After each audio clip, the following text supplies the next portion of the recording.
Welcome to the MD's Fantasy Football Show. Now for your host, Dan Mater. And welcome back, MD Nation, to the show.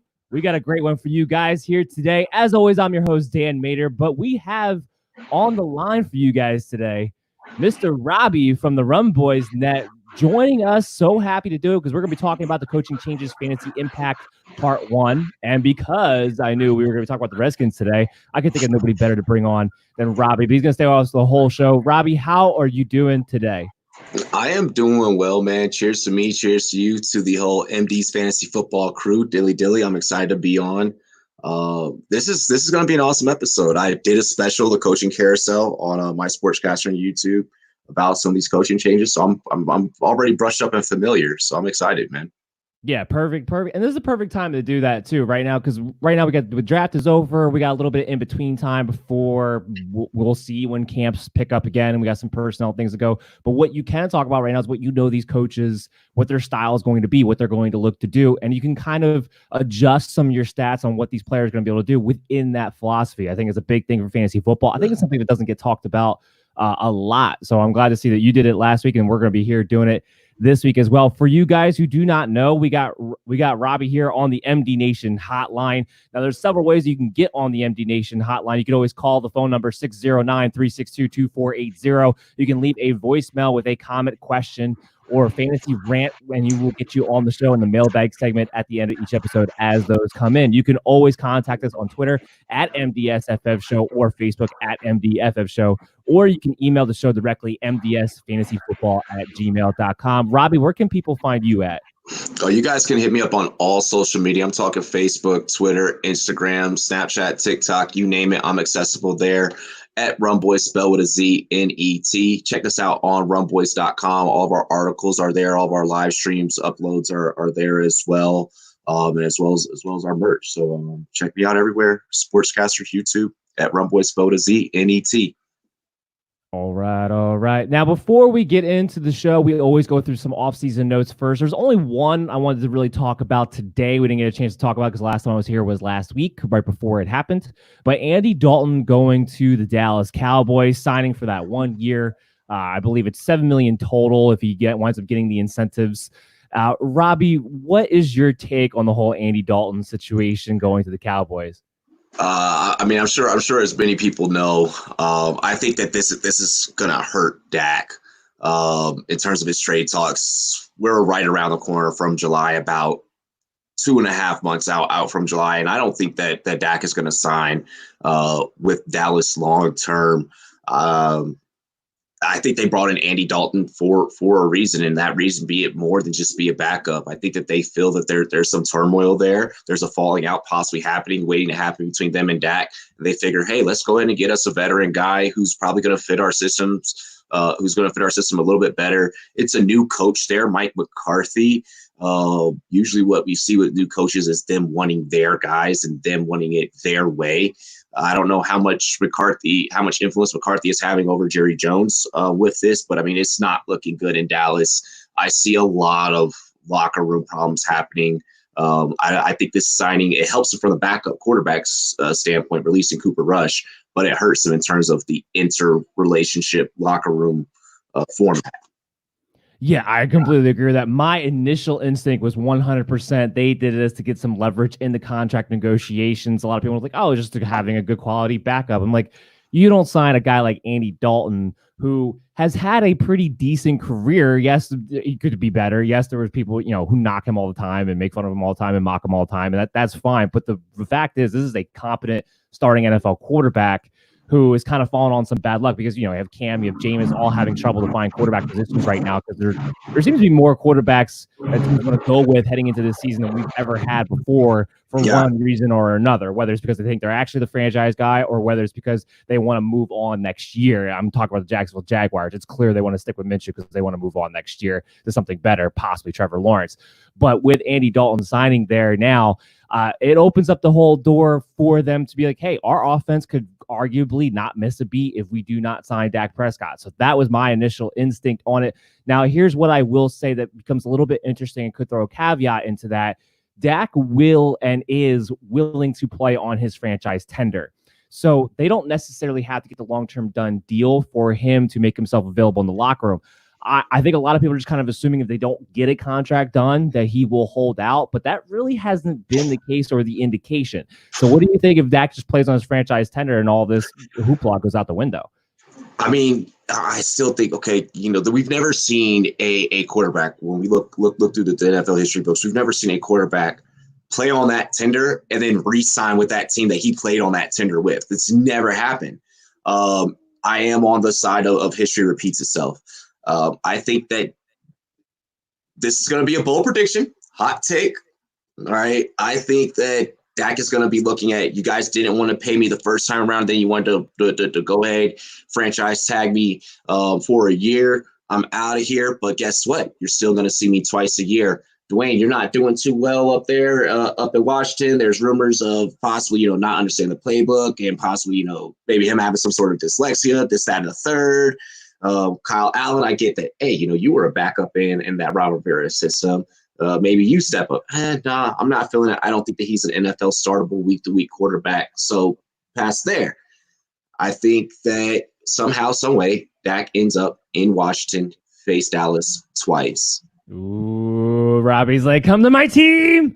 Come to my team. I'll take you in a heartbeat. I don't necessarily want him, but I could see just the way the business and the politics of the NFL work out. I could see that it shapes out that way. But even if that was to be the case, we were talking about next season from him moving on, which I don't disagree could wind up if they don't get a contract done. But for this season, for fantasy purposes, I still think Dak's going to play one way or another. People are looking at Andy Dalton in some dynasty leagues if he's going to have some possible value. I think Dak's going to play one way or another. It's just going to be interesting from an NFL standpoint what happens with the contract negotiations. But let's go ahead and segue into your team. Let's talk about what we came here to talk about, which is the coaching changes. And they're one of the few teams that had a complete overhaul of their entire coaching staff. There's a lot of teams that did some coordinator changes, but the Redskins all in, bring in Ron Rivera, they bring in Scott Turner, they bring in Jack Del Rio. Let's start off with, it's not fantasy sexy, but let's start off with Ron Rivera. What can he do for that defense? There's already a lot of talk about that with Chase Young coming in, the defensive line they already had in place. The fact that under Ron Rivera, they'll be switching to an attacking 4-3, which may fit their personnel better than what we saw a season ago when they were on a 34 defense there. What could this be a up-and-coming fantasy defense or just good defense in general? Oh, 100%. This is definitely going to be a good fantasy defense. Two, this is going to have individual defensive pieces in it for your IDP league. So if those of you that are competing in IDP or IDP dynasty formats, you're going to want to go and get a Chase Young.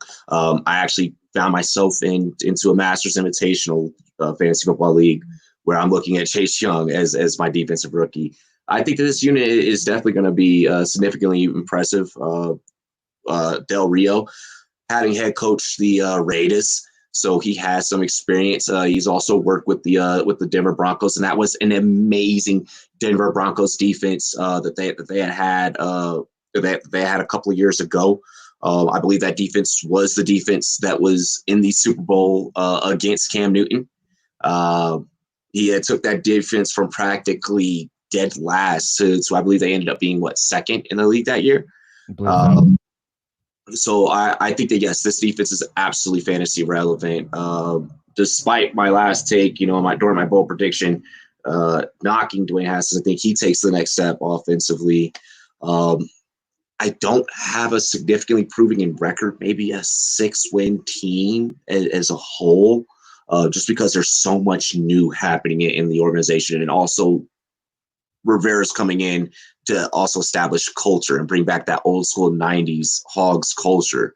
So a lot of new happening. And I think that when you factor that in and you factor in, we're not having OTAs, everything is virtual learning right now. 6 wins is our ceiling. Yeah, I mean, I don't disagree with that. There wasn't a lot of addition on your offensive side of the ball. There's still going to be some struggles there. Still going to struggle to score some points to some degree. I do have some questions about the possible secondary for that defense as well. That still has not improved, even though their front seven might be pretty good. And Ron Rivera's philosophy does fit them really well. I was just kind of looking over the numbers here. He obviously was the head coach from 2011 to 2019. In that time, he had 2 top 5 finishes, both in 2013, 2015. And then 2 others that were in the top 10, 2016, 2017. All those years, he had at least one corner that he was able to hang his hat on, was able to shut down one side of the field. Because remember, he's going to run that zone scheme behind that front seven. But as long as he has in a pass rushing in seven, he has a one corner who can at least trust on that one side. He's been able to turn in top 10 defenses for fantasy purposes. So I could see the Redskins very well doing that in this part as well. A little bit more fantasy relevant for this team, though, as they go with Scott Turner. Now, we have a very limited sample size of Scott Turner as an offense coordinator, as an actual play caller, because we didn't see it till the last few games of last season where he took his dad's job last year. And in that time, Carolina, there's not a lot to go on because Carolina was in flux. Outside of Christian McCaffrey, you had a lot of things that you were trying to get into place there and trying to figure out. Kyle Allen, Will Greer, not one of the best quarterbacks in the world. We can expect him to run a similar style to his dad that he has done, which is primarily let's line up in base formations, let's do play action, be a little bit, maybe 52, 53% in favor of running and then passing off of that. That's kind of what you're going to expect to see out of him. How do you think that fits with the personnel the Redskins have right now?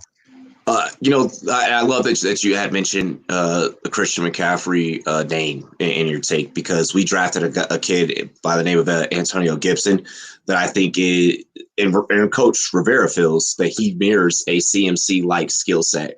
So I definitely think that he's gonna step in. We're gonna have plays designated and designed for him.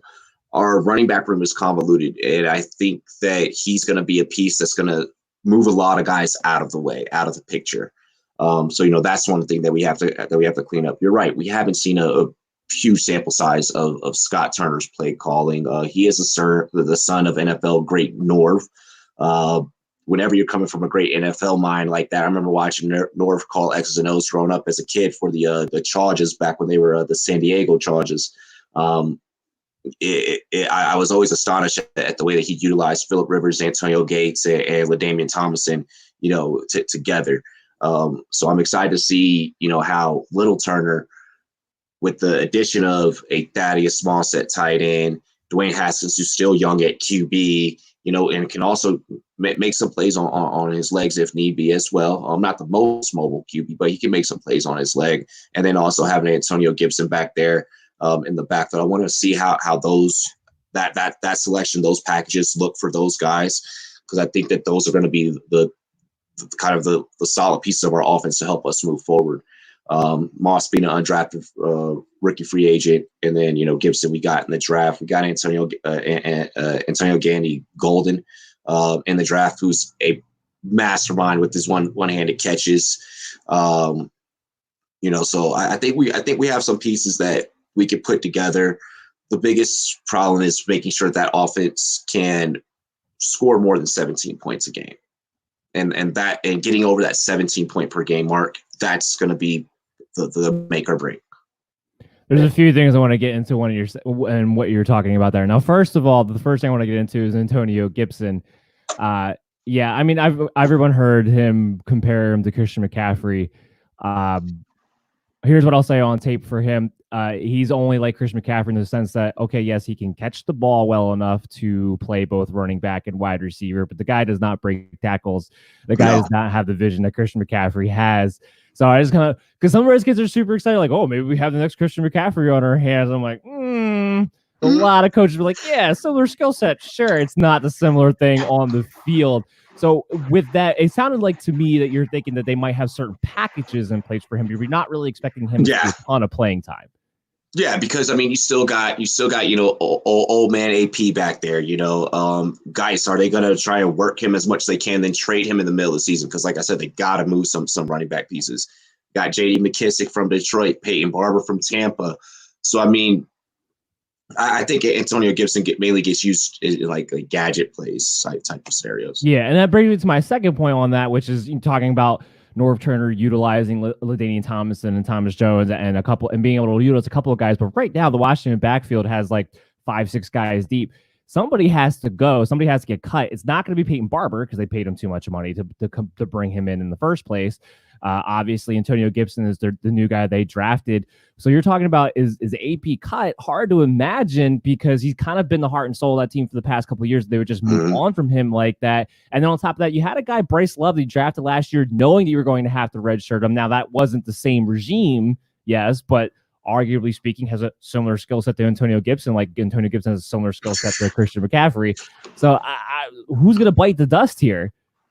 I would love to show a little bit of bias towards Bryce Love because he showed the most gratitude when we interviewed him last year, and he's just an amazing guy. But Bryce, I think you and Darius might be gone. Yeah, that's kind of what I'm looking at as well.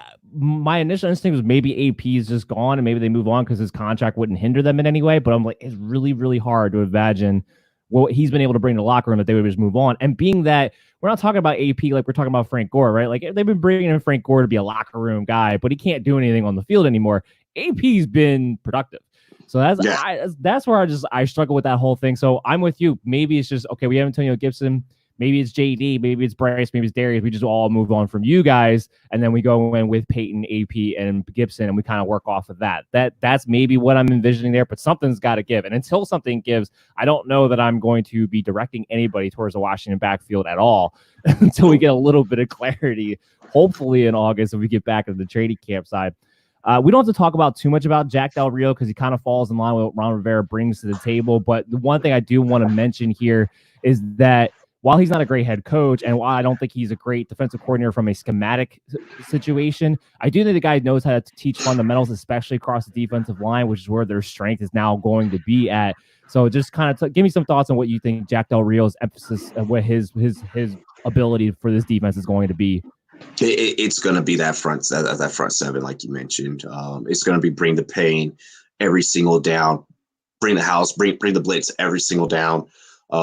And I really think that you're going to see a lot more out of setting the edge, more so to speak from Del Rio with the addition of Chase Young. I think Chase Young is just going to be an absolute mauler out there. We still got Daron Payne, who is built like a freaking tank. We got pieces. It's just going to be a matter of implementing, like I mentioned earlier, culture and just getting guys excited to be a Redskin. Like when you hear that you're playing for the Washington Redskins, like unless you're Chase Young, who's from that area, like you're not exactly too stoked about it, So getting people excited about the culture that's being built and bringing an attitude to that defense. We did bring back Kendall Fuller. We brought back Kendall Fuller. So I mean, I like that addition. Him coming off, with that fresh scent of a Super Bowl on him. I think that he steps into the locker room. He's going to be a leader. He's going to be like, guys, listen, I was here when this defense led this team to winning the wild card or to getting to the wild card. Then Aaron Rodgers, got us. He bounced us out of there with 5 seconds on the clock. But I think he's going to step into that locker room and he's really going to be a voice and a focal point. I think that Jack is going to lean on him to kind of talk up that secondary. He's going to work very closely with Chase Young and make Chase Young become a leader for that front seven. Yeah, I agree with that as well. I thought it was a good hire in a sense of what clearly you're going to be building that strength around to begin with. That's probably the one area left that I'm okay with Jack Del Rio still having a job in the NFL. Otherwise, it doesn't really make too much sense anymore at this point. Real quick, guys, I want to talk about one of our sponsors here, MyBookie. You can always go to mybookie.ag. If you put in the promo code BELLYUP, you get a 50% deposit bonus when you first sign up today. So make sure you go ahead and check that out. Again, mybookie.ag. They have all kinds of things that you can be betting on right now, even without live sports happening at the moment. So go ahead and check them out and get that 50% deposit bonus today with the promo code BELLYUP. Moving on, we have the Giants, who are the other team, for the most part, that did a complete coaching staff overhaul. A lot of things that I found hilarious, a lot of things that I disagree with. And before we get into my takes, though, I'm going to let Robbie lead us on the way here with what your take is. Just give us. You can lump Joe Judge and Jason Garrett here into one analysis because there's not really much to say about Joe Judge right now anyway. It's just so my following hates how much I just hate on the Giants, I guess you could say. And it's not that I'm hating on them. It's just they do this to themselves. Like the headlines write themselves, and it's all because of David Gettleman.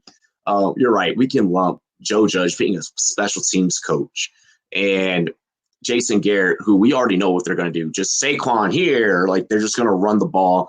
Daniel Jones puts the ball on the ground from the moment receiving the snap. He doesn't even get to fully bring the ball up and follow through and throw.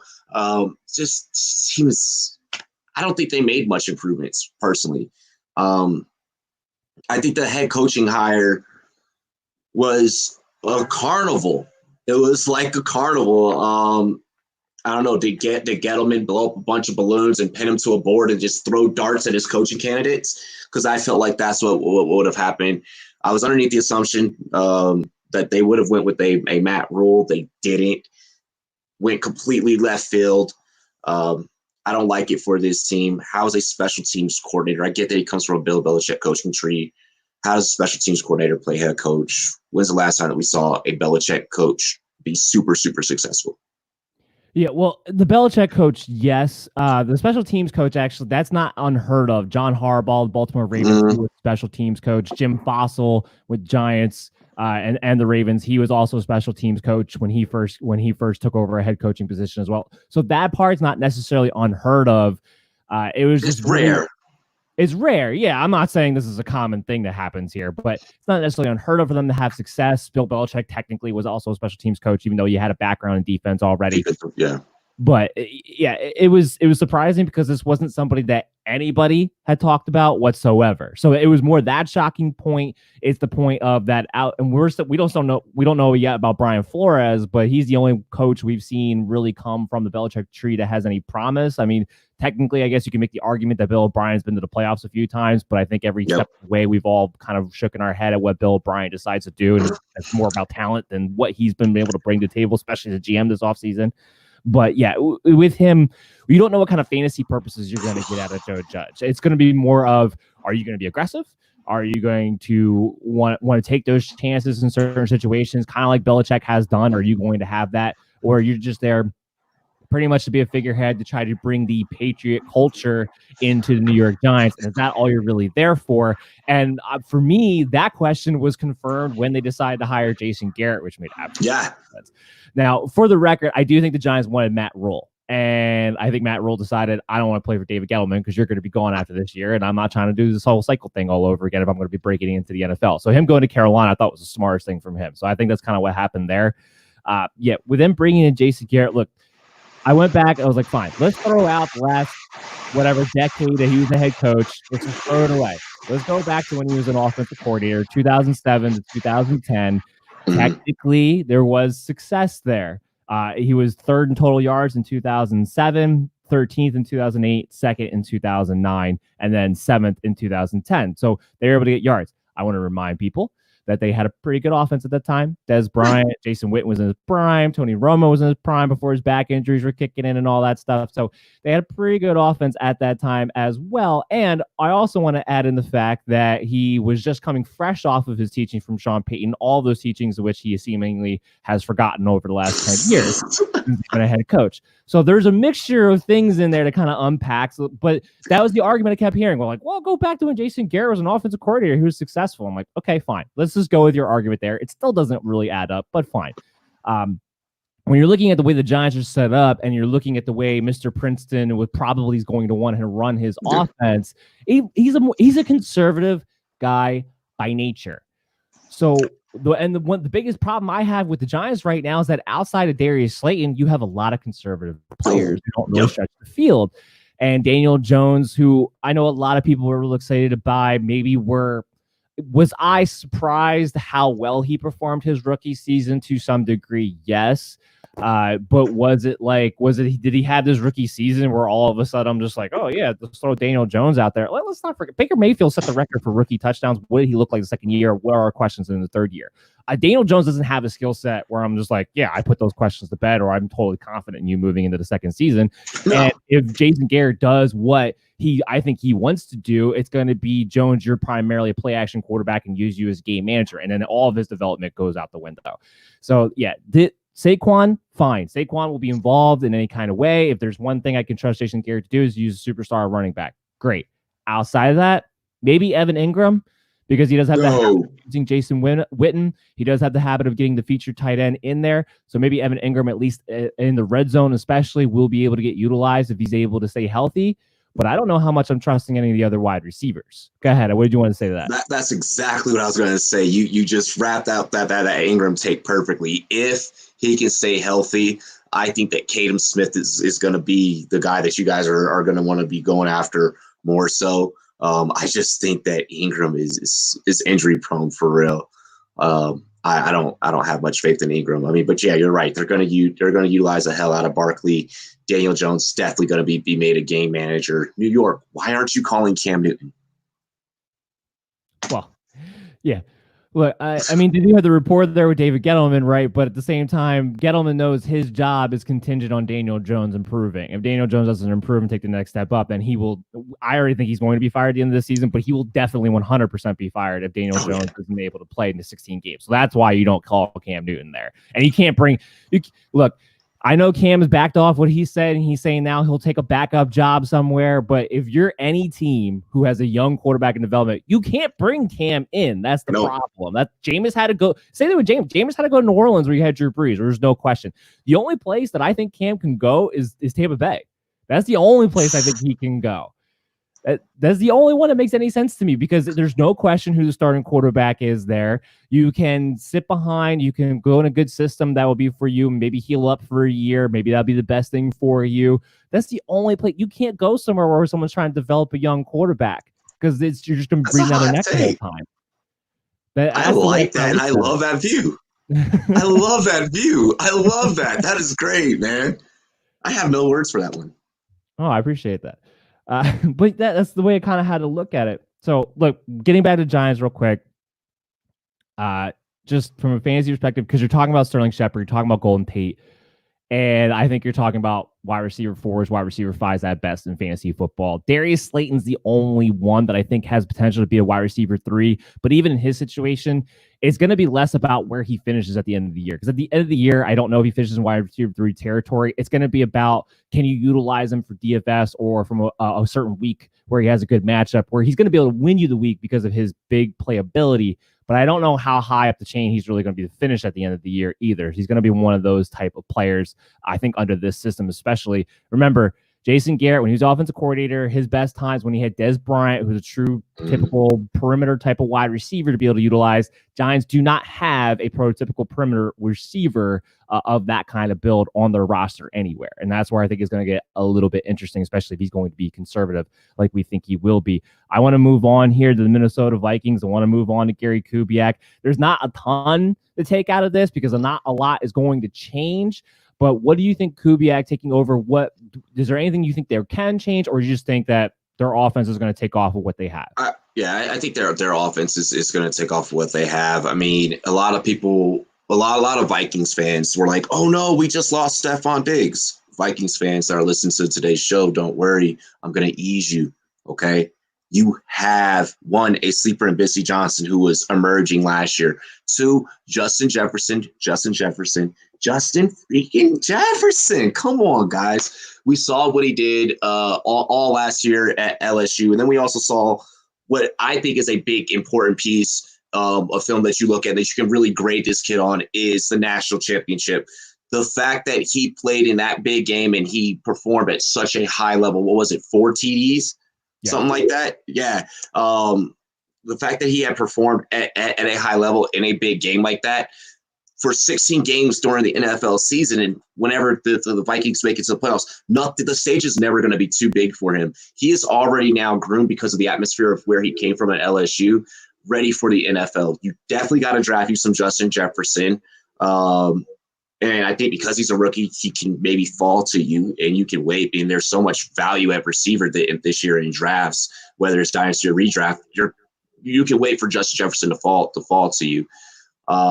I think the Vikings possibly, like I said, stay the same, and they could possibly overthrow the NFC North. I think that everyone's sleeping on them just because they lost Stephon Diggs. Yeah, I can 1,000% completely agree with you, Robbie. Look, I'm in the middle of getting through my projections and rankings. I cannot wait until I've hammered out what numbers exactly I think Justin Jefferson is going to have.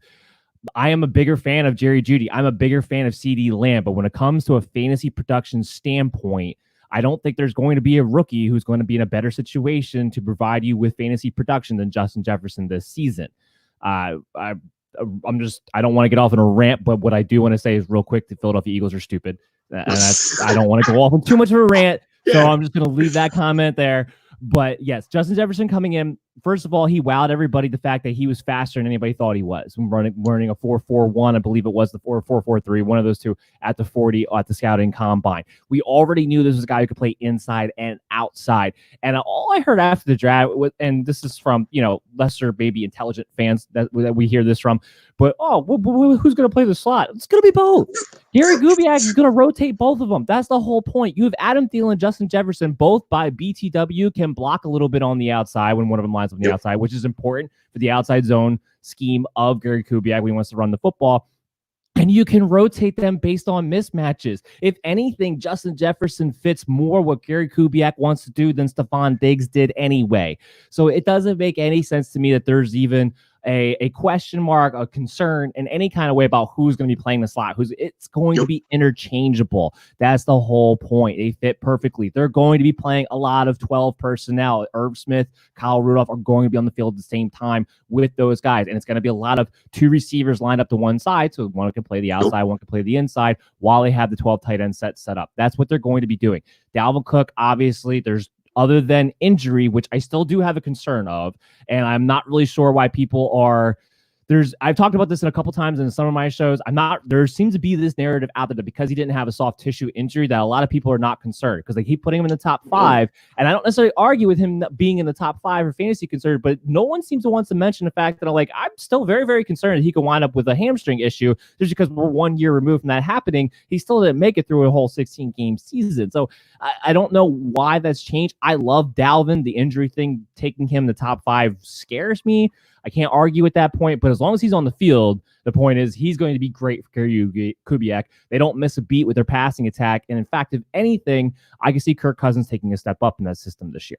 First of all, Kirk Cousins' skill set fits that system. They seem like they wanted to keep him as a game manager. They wanted to play super conservative after coming off the year before with John DeFilippo, who was wildly too open with the offense and just kind of wanted to get back to basics with what they wanted to do. I think this year you'll see them open things up a little bit more within that scheme, and this scheme doesn't change with Gary Kubiak. And by the way, Kevin Stefanski was not a Gary Kubiak, Kyle Shanahan disciple before he came into Minnesota and was the offensive coordinator. That was Gary Kubiak's offense that they ran last year to begin with. Now, Stefanski's adopting it for when he goes to Cleveland. That's a whole different story, but that wasn't really what he was before he came in there. So the idea that Minnesota has lost a beat in any kind of way, I completely disagree with, and I agree with you. They have a real chance here to take over the AFC North. Real quick, guys, I want to let you know about our sponsor, the Fanatics. You can always go to our social media on Twitter, on Facebook, at MDSFF Show for Twitter, at MDFF Show for Facebook. Find the link there. They have deals every single week that you guys can go ahead and check out. So make sure you go out and check fanatics.com today. Now let's switch a beat because this is going to get really, really interesting. I want to talk about the Miami Dolphins. I want to talk about Chan Gailey and a couple other things that come with them. Robbie, what is your take on Chan Gailey with Miami moving forward? So Chan Gailey is old school throwback, like offensive coordinator. That you're bringing in a mastermind, but they also have Kevin O'Connell from my Washington Redskins that's there as well. Kevin O'Connell's on the Rams. No, he went to the Rams. My fault, but read that wrong. No problem. But no, Chan Gailey, that definitely, he's been around the block a whole lot. Coming off of him working with the Jets aren't the Jets. They didn't shows like amazing flashes or leaps and bounds.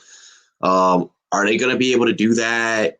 Is Chan Gailey going to be able to take, I guess, the philosophy that he wanted to give to the Jets, bring it down to Miami, and somehow make us forget that he ever was coordinating the Jets playbook? That part I have worry about. But you have Tua Tagovailoa. You went out and you got him an offensive line. Devontae Parker's coming along. Preston Williams is coming along. But you still have no running game because, well, it's Kalen Ballage. I want Miami to do good. I want to feel good about Miami. I think the defense helps them. I still don't like the offense. I still don't like the offense. I still. How many are they going to actually put points on the board? Like, they don't have a running game, and I think that's the biggest question mark for me. Well, I mean, with the additions of Jordan Howard and Matt Breida, I think will help to some degree. I mean, Jordan Howard has a career of +4 yards per carry. It's not as bad as it was last year with Kalen Ballage and Myles Gaskin. That part is definitely improved upon in that sense. But the running game was never Chad Gailey's strong suit to begin with. I mean, when he was on the Jets, 2015, 2016 was their best year. They were the 10th in total offense that year. That was also the same year with Ryan Fitzpatrick and Brandon Marshall. And I'm drawing a blank, but they had a couple of weapons that year. Wasn't trying to remember who the running backs were. Oh my gosh. Yeah, I was drawing a blank on that too. Bilal Powell was back there. Yeah, he was one of them. I'm drawing a blank on that too at the moment. They were effective in the passing game though, and with Matt Breida back there, I think they're going to have a nice little 1-2 punch. Now, of course, that comes with the caveat of how long does Matt Breida stay healthy for? But Jordan Howard has been pretty solid throughout, so they should have. Let's put it this way: they'll have a competent rushing ability attack. I think the real question was, not really 100% sure what Chad O'Shea did to warrant him getting fired last season. You're talking about the Miami Dolphins, who had almost next to zero talent. They were able to actually move the ball pretty effectively towards the end of last season. Devontae Parker was able to go on a wide receiver 1 tear for almost the entire second half of last year. I know it seems like wherever Ryan Fitzpatrick gets a job, Chan Gailey somehow winds up getting a job either that year or the following year. He just followed him his entire career, essentially. But usually when Chan Gailey comes in, especially for that second year of Ryan Fitzpatrick, it doesn't wind up going very well. And I do believe the whole reason they brought him in is because their idea was they were going to try to give Ryan Fitzpatrick the start this season, at least the beginning, and hope. I think they really wanted to ride him out all the way through the year and not play Tua until 2021. I don't think that's going to wind up being the case because there's been plenty of times where we've seen Ryan Fitzpatrick, the magic goes out that second time around. And I don't see why that's going to change in any kind of way here. The one thing I will say about Chan Gailey, he does like to open things up. He does like to run and gun type of offense. He does like to try to go 4 wide. So they are going to be a bit aggressive in that sense when it comes to the wide receivers like Devontae Parker and Preston Williams. Robbie, what do you got for me? I saw you signaling over there. Oh no, I was just trying to my headphones were acting a little bit weird. No problem. Chan Gailey, when he had a decent running game, it was Matt Forte back there, and Matt Forte was towards the end. How did we that's showing our age. That's showing our age because not only did we not remember Matt Forte, which we should remember Matt Forte, but like memory loss, bro. Jordan Howard and Matt Breida, I worry about them as a tandem. Breida has always kind of been, he's never been the one. He's always been the 2-3 punch. Which is what he'll be here. Howard will be the one. Yeah, Howard. I feel like there was a reason why the Bears moved on from him. The Eagles moved on from him. Mediocre at best. I feel like once this team they get their running game situated and they get quality generational talent level running backs, then we could be looking at something different. I don't think that the Dolphins in terms of personnel and in terms of on paper made improvements, right? Mm-hmm.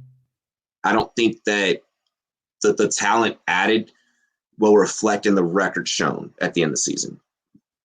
Yeah, I don't disagree with that point. I mean, the AFC East is going to be open to some degree because I do think the New England Patriots are going to take a serious step down here.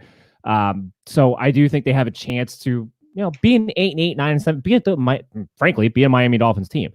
We've kind of grown used to seeing. It will still be considered a step in the right direction for them if that winds up happening, which is completely fine. But that's what I think I do agree with you there. Is what we could see, especially when we're talking about the wide receivers, Preston Williams, Devontae Parker. I love those guys. Chan Gailey does a lot of favors for wide receivers. So if you're worried about Parker's value, if we're about Preston Williams' value, that's not going to go anywhere. That's going to be able to stay whole. I think really the key is, when does Tua take over? And when he takes over from a redraft perspective only, obviously Dynasty, you're going to have him on your team. From a redraft perspective, I think Tua could be a very interesting streamer whenever that winds up happening. I don't think it'll be September. It might be into October when that happens. I think they want to try to get at least through the first month. But I'm one of the people who's been advocating that Tua is healthier than people seem to want to give him credit for. He will be able to take part in training camps. He would be, from a health standpoint, ready for week 1. So because of that, I do think it's going to be sooner in the season rather than later. And I guess with Gailey, from a fantasy perspective, I like what he's going to do from the offense. I don't think he's going to be there very long because typically his offenses don't stay efficient for more than a season. And that's usually why he winds up getting chased out of wherever he goes to. For your Jordan Howard part, I agree. Jordan Howard serves a purpose when he's on a team, but he's not somebody anybody wants to be their featured guy moving forward as they continue to improve as a team. So that's why they keep moving on from him. But he is a guy who can get you to where you need to go at the time being, which I think all the Dolphins are looking for, because clearly if they're going Chan Gailey, if they're with the way they ran the offense last year, clearly they're looking this would be an aerial assault first and a running game second. And I'm fine with that, especially when you're talking about guys like Devontae Parker, Preston Williams. Mm-hmm. The one guy I would need to touch on real quick, because a lot of people are hyping him up, is Mike Gesicki. I like Mike Gesicki's talent. I always have. Chan Gailey does not have the history of featuring a tight end in his offense in any kind of way. Now, there's an argument out there that can be made that he hasn't necessarily had a great tight end to go to, but my argument to that is his run and gun offense does not naturally feature a tight end to begin with. What's your take here on Mike Gesicki real quick? So yeah, no, they're not going to feature. If you go back to that offense, and one of the things I was actually going to mention, they're not going to feature Mike Gesicki a whole lot. Look for maybe a receiver, if anything, like a wide receiver 3 or like a wide receiver 2 step up and kind of get some notoriety, like Quincy Enunwa did back in those Jets days, where he came up and it was like, oh, everyone hype on Brandon Marshall, and Enunwa came up. But, once again, we can't sit back and remember who the hell the tight end was back then, So don't expect Gesicki to be featured highly in this Miami offense. But I do like what you mentioned about, maybe they are just trying to get from point A to point B right now. Develop some of these guys, coach them up, and then trade them away, make them look good on film. So I wanted to, just say that I second that.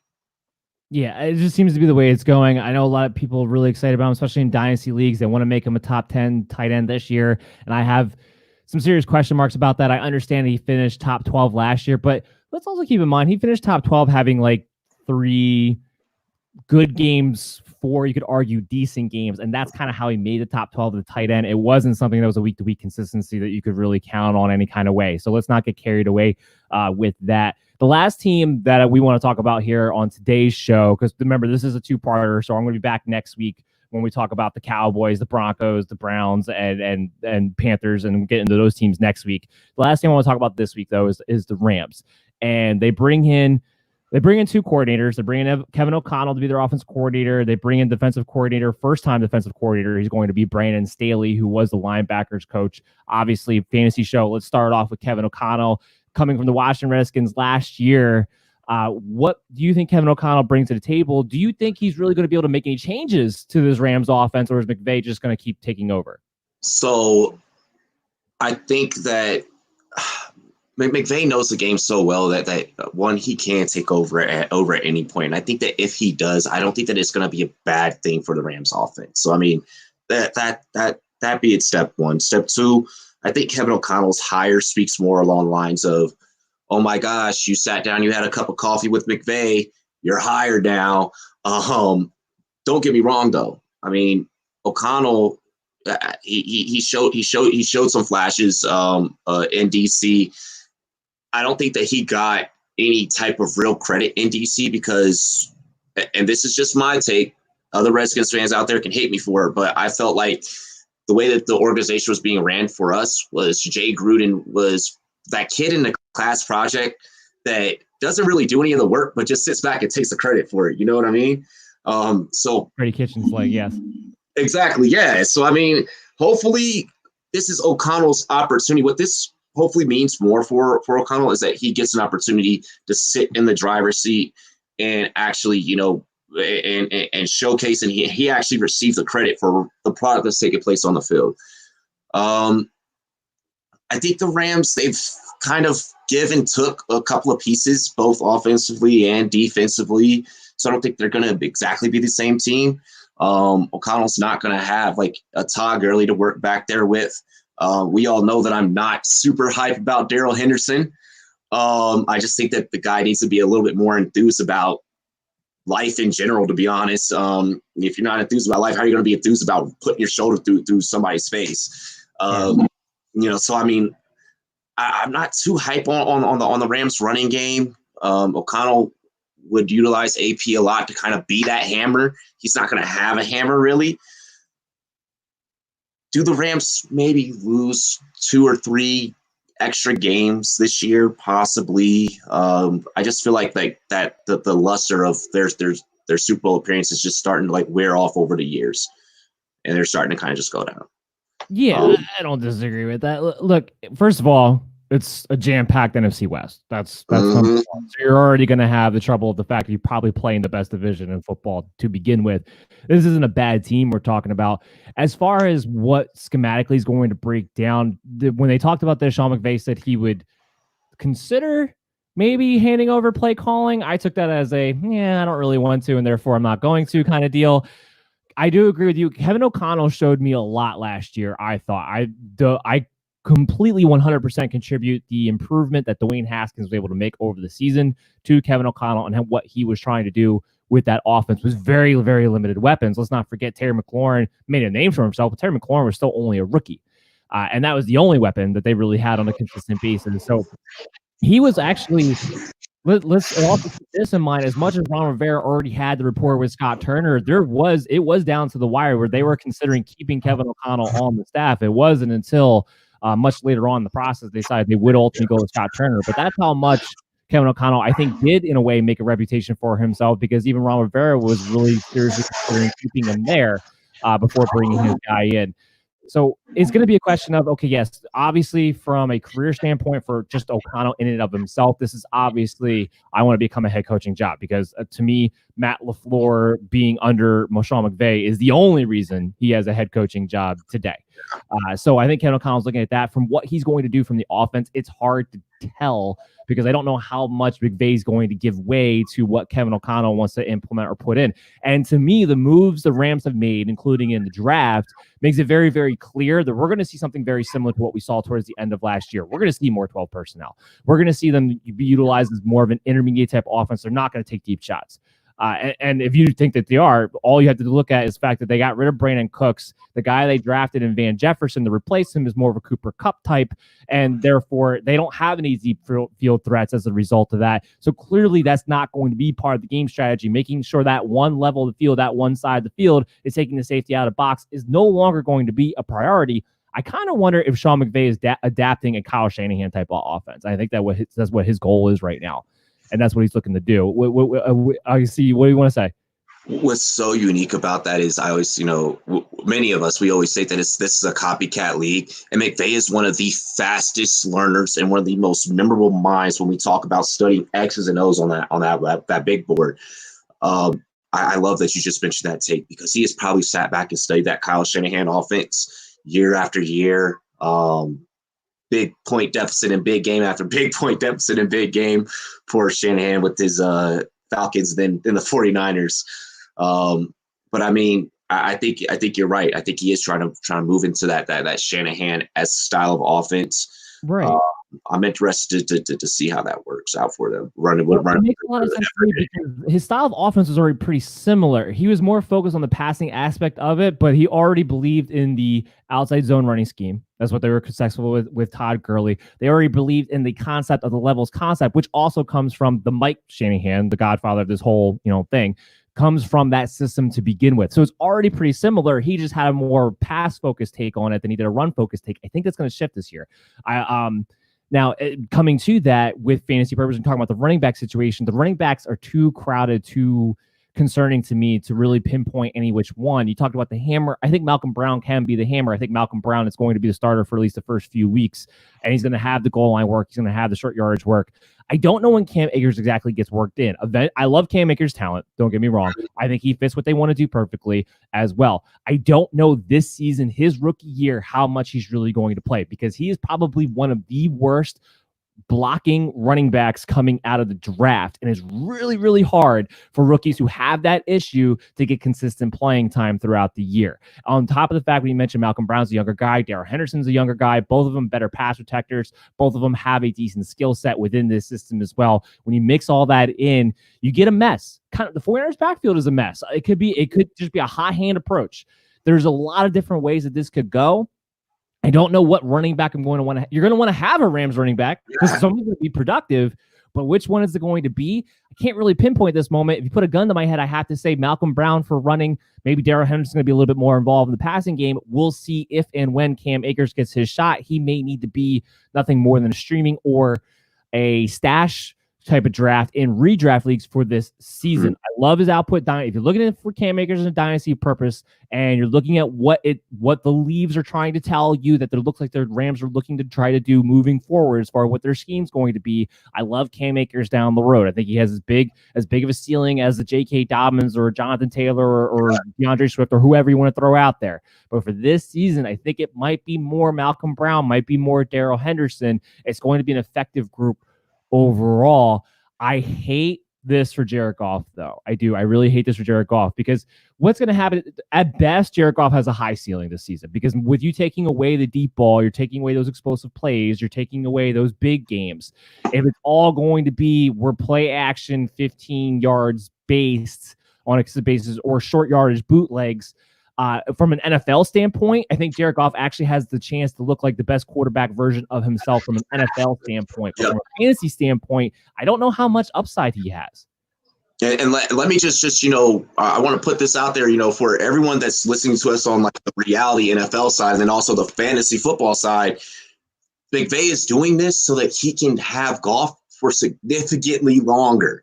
If I can limit how far downfield you have to put the ball now, early in your career, and get you used to this style of play now, we could probably win for a couple more years to come because we're getting you comfortable and we're keeping you healthy. You don't have to worry about all the arm surgeries in the offseason. It works out great. So that's why the deep ball is being taken away. It is for protection of Goff as he gets older in his career. Well, and literal protection too, right? Because they haven't done much of that offensive line to make it healthier. I think it's another reason why you're going to see a lot of two tight end sets. Like you saw towards the end of last season, they started being able to run the ball a little bit better. They started being able to protect Goff a little bit better. When they went to that, to me, this is a huge indication of that. Just quick thing, since we're talking about the Rams, there's been some question marks about what Van Jefferson's value is going to be if Cooper Kupp is in fact going to move on next season, which I tend to think now they drafted Van Jefferson, that's what we're looking at. Obviously, from a dynasty standpoint, I do want to stash him. I don't think he's going to have much of an impact this year in any kind of way. But from a dynasty standpoint, I could see him having a little bit of an impact because I don't know why you draft Van Jefferson unless you truly are looking to move on from Cooper Kupp. I think it'd be the stupidest thing in the world. There's not too many quarterback wide receiver rapport that are better than Jared Goff and Cooper Kupp. But I don't know why you would draft Van Jefferson in the second round unless that was your plan all along. No, absolutely. I mean, Cooper Kupp, he's going to be a guy that's going to get paid next year, whether he stays or whether he goes. And they have a lot of cap issues. Yeah, so I mean, maybe they're just sitting back and praying that Kupp stays. But I mean, Kupp is owed a lot of money. I think Kupp wants a ring for all the putting his body on the line that he's been doing. No, I agree with that point as well. So. Just to kind of recap here from a fantasy perspective, I think Robert Woods is Robert Woods. Cooper Kupp will be Cooper Kupp for this year. I love Tyler Higbee. He's a top 10 tight end. Yes, it will be Tyler Higbee over Gerald Everett this year. I know some people wanted to, I can't remember who it was now. I was having this argument with somebody who was like, well, Gerald Everett was hurt. I'm like, Everett came back towards the end of the season. Higbee usurped him. It was done. It was over. He was the backup tight end. So it's definitely going to be Higbee this season. And Jared Goff, to me, is going to be a guy who's going to probably finish quarterback 15, quarterback 16, might be able to get you some weeks where he just kind of solidifies your quarterback position where you're not getting hurt from it. But those days of Goff being a possible winner for you, I don't think they're going to be gone at least for this season with the style that I expect them to really be able to play.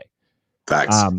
On the defensive side of the ball, just kind of touch about that because they do have some talent there. They used to be a really heavily fantasy-owned defense. I don't know how much they're going to be anymore. I don't know how. of all the coordinators that got moved on from that I disagree with, I don't know why you move on from Wade Phillips. It blows my mind. Blows my mind. But they go with Brandon Staley here. Areas is what that is. Say that again. Trying to save money in the wrong areas is what that is. Yeah, it made no sense. Everywhere Wade Phillips goes, he always has a great defense every time. I'm always flabbergasted when someone moves on from him because the defense undoubtedly regresses the following year when he leaves, and then you replace him with a guy who did study under him for some time, but this is going to be his first defensive coordinator job, so you replace him with complete inexperience. Frankly, at that issue, and we were talking about guys like Aaron Donald and Jalen Ramsey and Brandon Staley himself. His main system that he tries to come from is actually kind of like a 34 Carolina system. Kind of if you took Ron Rivera, made him a 34 type of guy, that's what he does. He likes to run that zone, that cover 3 on the back four. Pretty sure that's why Jalen Ramsey wanted the hell out of Jacksonville in the first place, because he didn't want to do that. So I don't know. What's your take here with what they did on defense? Dude, I couldn't agree more. Expect for the diva and the attitude problems, despite them backing up the Brinks truck for him to come back. Jalen Ramsey is going to be snapping at some point this season. I don't know how. I don't know why. It's just going to happen. I mean, you're not having the same experience. And like you mentioned, you're putting him back in the same scheme that he did not like in Jacksonville. Sorry, Jalen. But you did it to yourself. I just wanted all this money. So you got to sit with it and deal with it. Right. Well, that's the thing is that I think the Rams, from their perspective, I think they're hoping because they paid him that they won't have those issues necessarily. But how many times have we seen that really want to be the case? You are who you are, no matter what kind of paycheck you're getting. That's pretty much what it boils down to. I look, the Rams defense, they're going to be a defense that on paper should be able to get a pass rush. On paper should be able to get some turnovers if you're looking from a fantasy perspective. But I'm telling you right now, they did nothing to be able to help their problems with stopping the run. And I question the scheme fit to a high degree. And when you're going to play against Cardinals who improved twice. You're going to play against San Francisco, who's great against the run twice. You're going to play against Seattle, who has Russell Wilson and has some weapons there. It's now growing with them with Tyler Lockett and DK Metcalf twice. There's going to be, that's half the season pretty much right there that I don't know how much I'm going to want to play the Rams defense for fantasy football purposes. Exactly. I was just about to say, I'm probably going to try my best to fade picking up the Rams defense. If I do, it's going to be on a week-to-week basis. It'll be a streaming type of deal. Yeah, I completely agree with that. That wraps up the show for today. Robbie, thank you so much for coming on. You're absolutely great to have here, especially we're talking about coaching changes with our knowledge of football. It's a big time conversation to have. Tell everybody once again where to find you, but also what it is you're working on next so they can make sure they go ahead and check that out.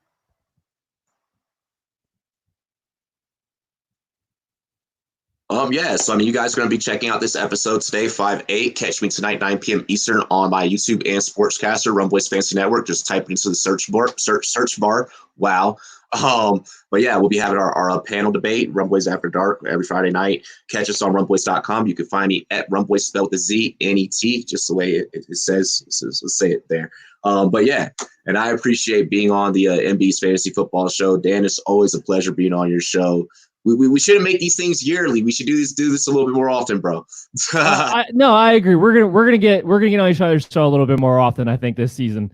We're gonna need it, especially with the lack of content going on. We're gonna need some more joint episodes together for sure, because I always love talking football with you, man.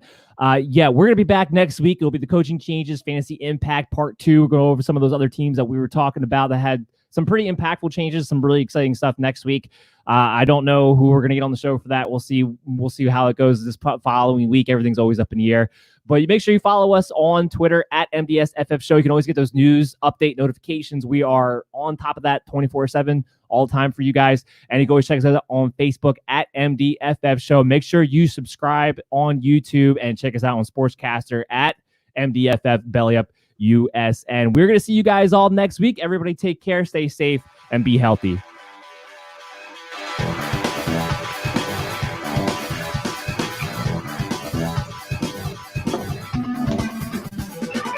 Thank you for listening to the MD's Fantasy Football Show.